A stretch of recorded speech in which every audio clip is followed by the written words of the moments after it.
Chapter 15, Plant Growth and Development. You have already studied the organization of a flowering plant in Chapter 5. Have you seen ever thought about where and how the structures like roots, stems, leaves, flower, fruits, and seeds arise, and that too in an orderly sequence? You are by now aware of the term seedling, plantlet, mature plant. You have also seen that trees continue to increase in height or girth over a period of time.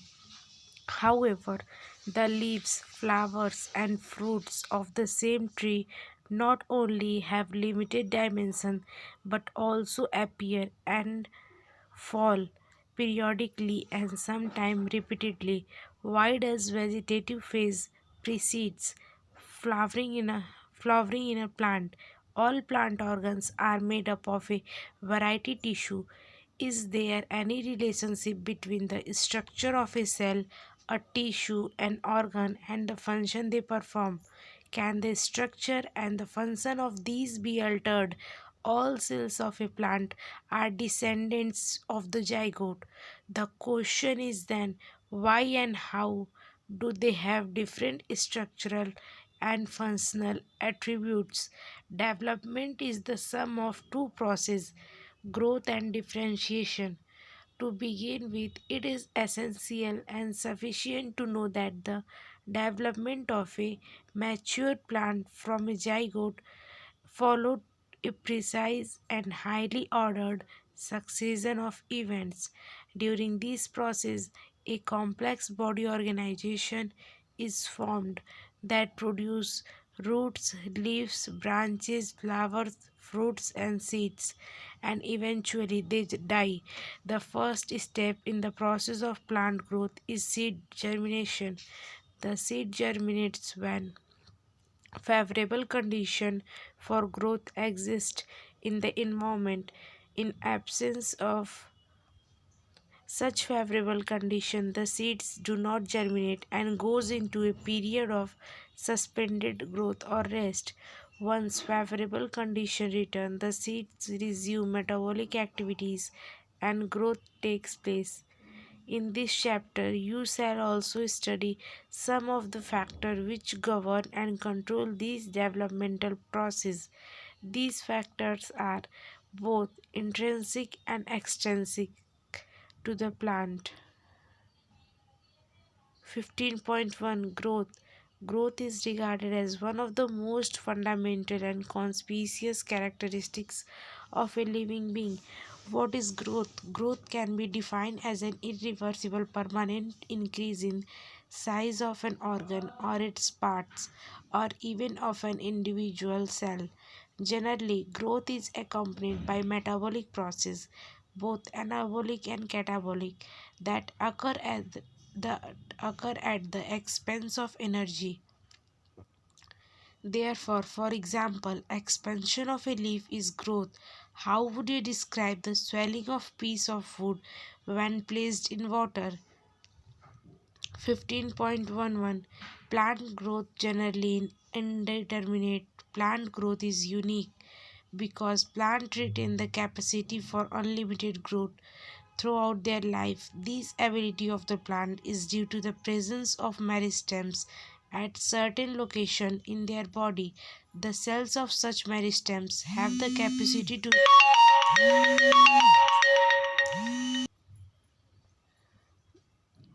this ability of the plant is due to the presence of meristems at certain location in their body. The cells of such meristems have the capacity to divide and self perpetuate. The product, however, soon loses the capacity to divide, and such cells make up the plant body. This form of growth, wherein new cells are always being added to the plant body by the activity of the meristem, is called the open form of growth. What would happen if the meristem ceases to divide? Does this ever happen? In chapter 6, you have studied about the root apical meristems and shoot apical meristem. You know that they are responsible for the primary growth of the plant and principally contribute to the elongation of the plant along their axis. You also note that in dicotyledonous plants and gymnosperm, the lateral meristems, vascular cambium, and cork cambium appear later in life. These are the meristems that cause the increase in the girth of the organ in which they are active. This is known as secondary growth of the plant. 15.12 Growth is measurable. Growth at a cellular level is principally a consequence of increase in the amount of protoplasm. Since increase in protoplasm is difficult to measure directly, one generally measures some quantity which is more or less proportional to it. Growth is therefore measured by a variety of parameters, some of which are increase in fresh weight, dry weight, length, area, volume, and cell number. You may find it amazing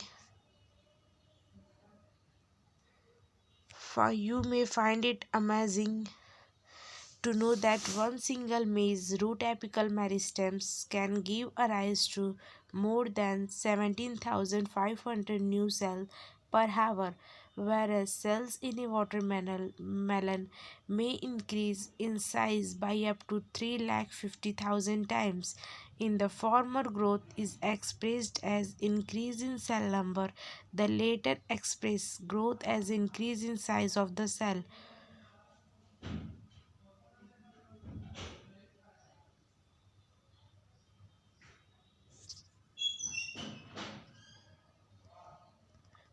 While the growth of a pollen tube is measured in terms of its length, an increase in surface area denotes the growth in a dorsiventral leaf.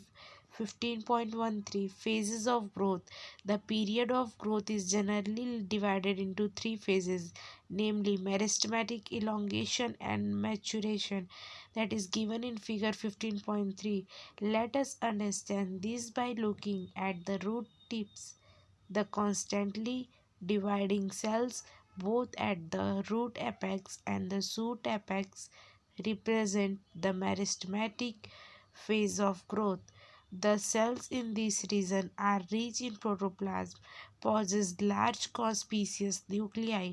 Their cell walls are primary in nature, thin and cellulosic with abundant plasmodesmatal connection.